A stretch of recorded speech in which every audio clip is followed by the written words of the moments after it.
Sharbidus. Before I set out on this adventure, several people told me of a holy man who lives in the middle of nowhere in southern India. He is reported to levitate, to be able to walk several inches above the ground, to materialize rings and other items out of thin air, and to produce a sacred ash known as vibhuti from his fingers and his bare feet. He claims to have been born of immaculate conception, and there are legends that the guru has fed the multitudes, healed the sick, and raised the dead. Though his followers have grown to numbers tens of thousands, his early audience included George Harrison and John and Yoko.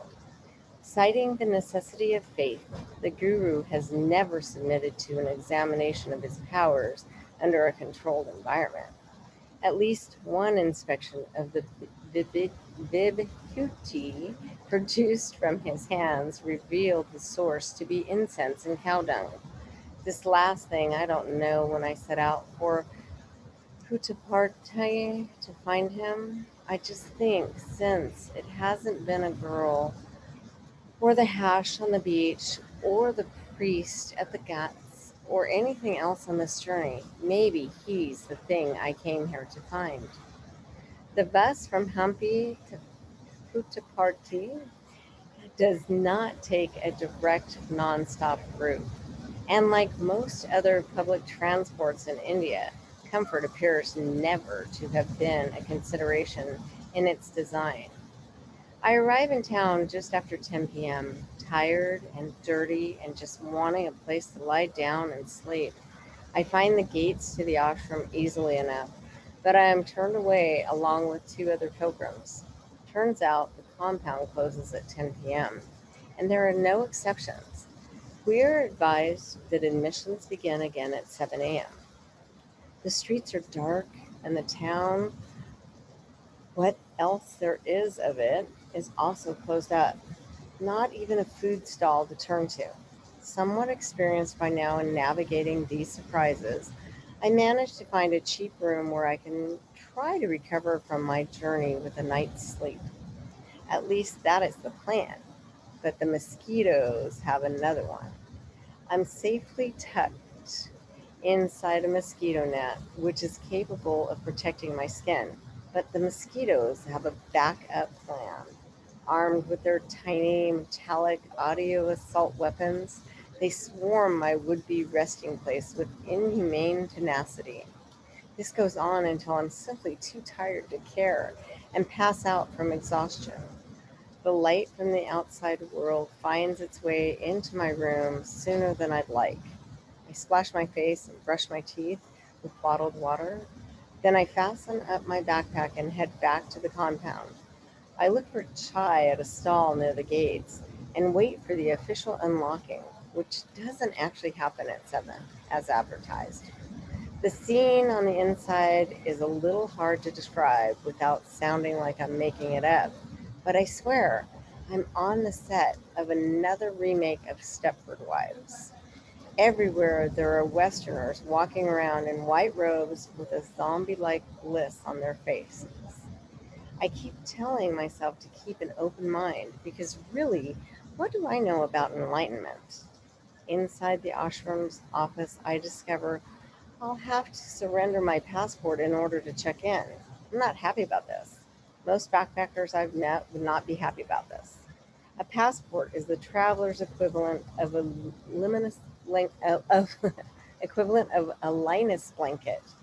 Usually, you just show the passport and let the owner write down the information. Giving it up feels a little like handing over my plane ticket home to a random stranger. But okay, I'm here to step out of my comfort zone. I can surrender this much. Then comes the next hit. I can't rent a room because there's only one of me. The rooms are all two-person rooms. They won't even let me pay double. The penance for being single. I have to sleep in the equivalent of a parking space on a concrete floor in a big warehouse. But wait, there's more. The helper who shows me to my parking space explains that we need to get my mattress. I'm assuming they keep them in a different building and check them out to guests as needed. So he explains I'll need to leave my backpack unlocked, unattended, in my designated parking space while we walk over to God knows where and fetch said mattress. Okay, another surrender.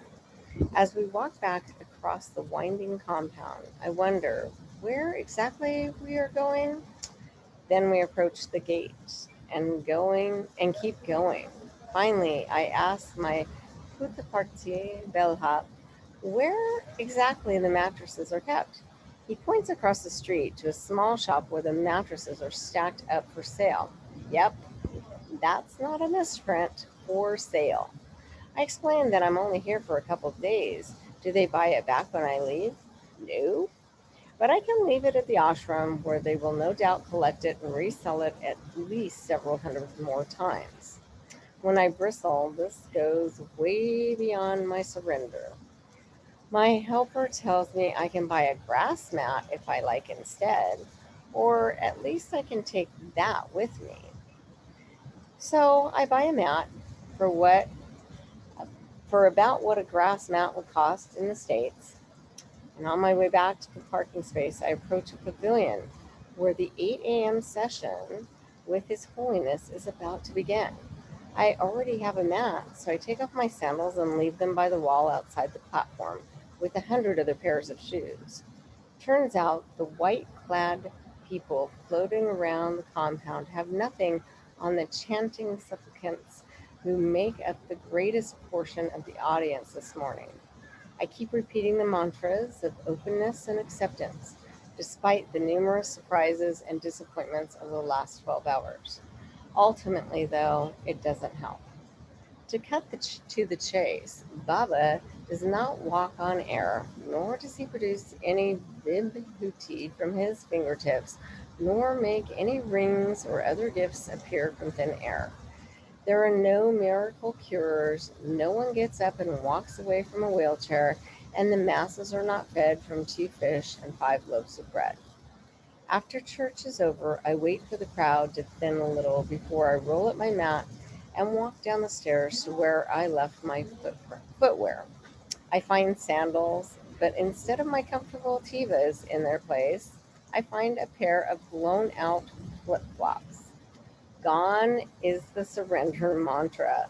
I search frantically among the few remaining pairs of footwear before it becomes painfully clear that someone has stolen my shoes.